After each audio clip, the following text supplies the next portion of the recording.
Yo, welcome to the Ant-Man channel on this, the Tuesday, the 16th of July 2013. And I wasn't planning on reporting any news today. I didn't have anything to really report. I guess besides the psychology behind the Trayvon Martin dilemma, that has to do with a lot of, I think, misguided emotions, on my opinion. And whatever, dude. I have a right to say and think whatever I want, man. I don't agree with how there's people going out there beating up people, man. I mean, it kind of just reminds me of um, that whole thing where you saw Michael Myers, and I can't remember who it was. I think it's like Chris Rock or something. They came out on TV together. They were talking about something, and you could probably find this video. And Chris Rock, I believe it was, that said the government hates black people. Well, see, I think that the smart black people out there are kind of very offended by the way the media tries to play you guys off on each other and on everyone else. If you were to look at the crime statistics, it's mainly black on black crime is where you get all these black victims. And for the record, because of the times we're living in, I have to declare and I have to say this out loud and let you know I am not a racist. I just absolutely see things from a non-judgmental, trying to understand both sides of the story. But to say whose side I'm on is ridiculous. I wasn't there. From one angle, I hear that Zimmerman was antagonizing and provoking the young Trayvon Martin by following him around, and then I've also heard that he was the one that was actually asking for the fight. So I've heard two stories to that whole thing, man. And I'm just like, what up? Well, if you want justice in the courtroom, you need first to you got to know what it is at first. You got to know what justice is. The only reason he got off is because they had probable cause. And I didn't mean to go off on this whole Trayvon Martin thing, but I'm just saying, it's an important thing for you to know that it's not really what it seems to be with the media. The media, man, is so evil in my opinion. All they could talk about is how one person's black and how the other guy didn't like black people, and it's absolutely a lie, you guys. Zimmerman never admitted to that. He never made a statement. But on the other hand, Trayvon had witnesses that were saying mean and racist comments. You cannot be just, exempt from being racist because your ancestors were slaves. I'm not trying to be a smart ass or anything. That's just the truth. Don't ride on the coattails of your ancestors, man. You shouldn't do that. You shouldn't be looking for an opinion, or you shouldn't be looking for an opportunity to just cause all this all this civil unrest, man. You're playing right into the government's hands, dude. When you do all this stuff, they want us fighting with each other, but maybe if you were to pay attention to real issues and not stupid Obama and the stupid mainstream media, maybe then you would know whose side you're really on and who you're fighting against, and it's not us. And I've been telling more people this every single day, man. People that I never thought I would be telling that. We're not fighting each other, man. We're fighting a freaking globalist, global interest that has taken over the very top, most powerful, chairs in government in our country, and we need to fix that. We need to get everybody out of their coma. But anyways, this is the real reason why I wanted to start this video, so I'll just stop with my Trayvon. I know a lot of you guys are smart out there, and you know what I'm talking about, and you guys know that all this is a bunch of emotional manipulation on the media's part. But anyways, this is what my video is about. It's about a article that I saw on Infowars.com. When I saw this, my eyes popped and my jaw dropped because this guy, he really is one of the biggest trolls there is out there when it comes to media. Documentarian warns Colbert he may be on government drone strike kill list. Documentary filmmaker spills the beans on Obama's secretive drone program. July. Well, this is from today in Infowars.com. Documentarian author and journalist Jeremy Schill appeared on Comedy Central's The Colbert Report Monday night, attempting to communicate a few of the lesser-known details surrounding the Obama administration's secretive drone warfare campaign. at one point even shocking the boisterous cable host into sober seriousness. The seasoned satirist got off to a cynical start, introducing Schill to the audience by saying, "It's an honor to be the last man to see him alive." Schill, a national security correspondent for The Nation magazine and producer of the 2013 documentary Dirty Wars, has been on the ground and experienced firsthand the devastation wrought by the U.S. drones upon innocent civilians in places like Afghanistan, Somalia, and Yemen, where he says the Obama administration is killing people indiscriminately in covert, undeclared wars. See, this is stuff we should care about, you know? The president, whether he be black, white, alien, purple, green, I don't give a damn, he is funding Al-Qaeda in Syria. And my poor brothers and sisters that are Christian out there are probably fearing for their life, man. This makes me sick. Anyway, we're doing night raids, drone strikes, cruise missile attacks. We're killing a tremendous number of innocent civilians, and we're killing people whose identities we don't even know. Schill told Colbert, talking about a secret war being conducted in Afghanistan, being concealed by a larger, more public war. And I had just been to a wedding where my Marine buddy got married on Sunday, and I met a lot of his buddies that were in the military with him, and a lot of them, I told them why I couldn't, because at one point when I didn't know better, I tried to join the Marines, I just wanted to get the discipline, if anything, out of it. That's why I wanted to go, because I wanted to see how tough it really makes you. But you go. I mean, I actually went. I talked to a recruiting officer, and then he said I can't because I have a felony on my record for I used to be a big time thief, and I got caught for it when I was young, like in high school still. So I know I can get it expunged and all that, but I mean I wouldn't want to serve the foreignist, the freaking globalist foreign banker cartels anyway. I don't want to work for them.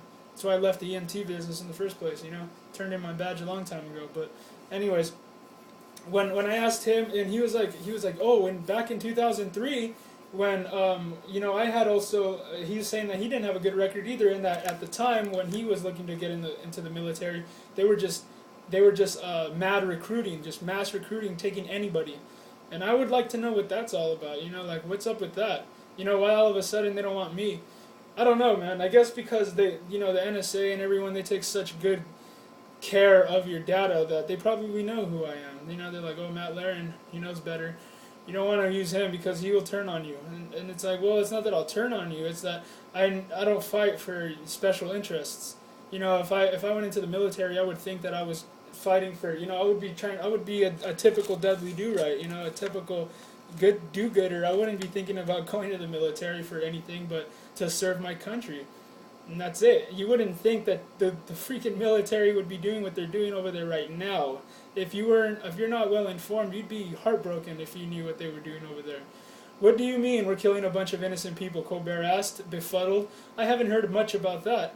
Well, I was on the ground in Yemen, Afghanistan, Somalia, Schill states, adding, I went to villages where, for instance, one of the first strikes President Obama authorized in Yemen killed 46 people. 14 of them were women, 21 were children. Who was the target in that action? The White House has not provided any information. One of the biggest problems with the unmanned drone program is that the number of strikes and people killed are kept strictly confidential. In fact, not even earlier this year was there an actual confirmation by the government that such a program even existed. So much for the most transparent administration in history. I think the best way to interpret what Obama says is to hear what he says and then flip it upside down and actually, whatever he said he was going to do, just pretend like he said he wasn't going to do and absolutely do the opposite. He is one of the biggest liars I've ever seen in my life, and to think that people admire him or they look up to him and they want him to lead this country as if he's doing any good, it shows me how ridiculously stupid people can be out there, to not want to know the truth and to live a lie just so the fact that they don't have to realize that we have absolutely let this ship get taken over and it's going down, and you have to be able to face that. You can't deny that. It's ridiculous. There's a video on here, by the way, if you want to go look at it for yourself. It's on Infowars.com. Colbert warned he may be on government drone strike kill list. That's ridiculous. That's the craziest thing I've ever heard. Show elaborated, we are doing pre-crime, like Minority Report, where we say if you're a military age male in a certain region of these countries, we're going to kill you, and then later say that you were a terrorist without ever providing any information that you actually were involved in a terror plot. Well, yeah, I already seen this coming with all the data they're collecting on us. Schill is alluding to the Obama administration's redefinition of the word militant, whose definition has been transformed to mean all military-age males in a strike zone. Former Salon and Korean Guardian writer Glenn Greenwald had this to say about the brazenly propagandized term by militant. The Obama administration literally means nothing more than any military-age male whom we kill, even when we know nothing else about them.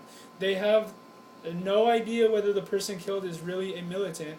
If they're male and of a certain age, they just call them one in order to whitewash their behavior and propagandize the citizenry, unless conclusion evidence somehow later emerges proving their innocence. I say white people should be getting mad about people saying like cracker and stuff like that, or why is it alright to judge a white person? I mean, they should start demonstrating that it's not alright by by using it as like if you were to call you know exactly where I'm going with this. But anyways, the Fox conservative liberal next assumed a trademark liberal stance, claiming that if Schill didn't support unmanned drones, he didn't support the troops. In fact, Schill fired back. They tried to make a medal for drone pilots, and then it was rescinded by the defense secretary because of outrage from the actual troops. So the troops actually disagreed with your position, and a drone is a troop. So what's your answer? Colbert asked, seemingly interested. Well, I think first of all we can indict them and demand their extradition, Schill stated, referring to the rule of law due process requirement that typically governs war scenarios. Schill then engaged in a debate about reported terrorist recruiter and motivator, not to mention confirmed Pentagon dinner guest Anwar al-Awlaki, who was born in New Mexico. What Obama did was he fast-forwarded to the death penalty without even indicting him. As Colbert proceeded to play devil's advocate, Schill, by this time genuinely disturbed, asked, "It doesn't trouble you that the President of the United States is asserting the right to kill American citizens without presenting any actual evidence or indicting them at all?" "Well, I'm not on the list," Colbert flippantly stated. Schill remarked, "Well, how do you know?" Eliciting a huge gasp from the audience. "How do you get on the list?" asked Colbert cautiously, albeit comically. "I mean, I watched this show. You could be on the list," Schill warned, emphasizing the fact that details surrounding the drone program are kept confidential, such as former Obama press secretary Robert Gibbs admitted earlier this year. "So you get on the list, and then can you get off the list?" Colbert worriedly queried. Ominously, Schill replied, "Only from a drone strike, it seems." Without missing a beat, Colbert ended the segment and thanked Schill. "Thank you so much for joining me. I've got to catch a cab." But yeah, you could go look at the video. I mean, I'm probably going to watch it right now. But I'm going to give you a closing statement on this, and that is that I have friends that have had people visit them, if you know what I mean. And I know what I'm doing. I'm not afraid of these people, and neither should you be. I think that for the sake of humanity, the sake of all of our free will and the rule of law and the Constitution and the Bill of Rights and the blood of all the patriots and founding fathers that have spilled for all of us to live in this so-called free world, this free country that we're in, we need to stand up and we need to say, hey, I'm going to stand on the rock. What I believe in is Jesus Christ is the answer to humanity and everything that's going on in the world. And if people were to just realize it, the world would be a better place. But we're working on it as the human race just continues on. But anyway, I know what I'm doing, and if you're doing this too, I mean, I really recommend that you know what you're doing. You're not. This isn't secretive. That what you're doing is someone could be watching you, and I don't care who's watching me. So I'm just letting you know. If you're doing this, God bless you. I hope that God protects you, man. You'll be in my prayers. But as for now, I'm going to sign off. So thank you, and hit the subscribe button, and come back whenever you feel like it. Whatever. God bless.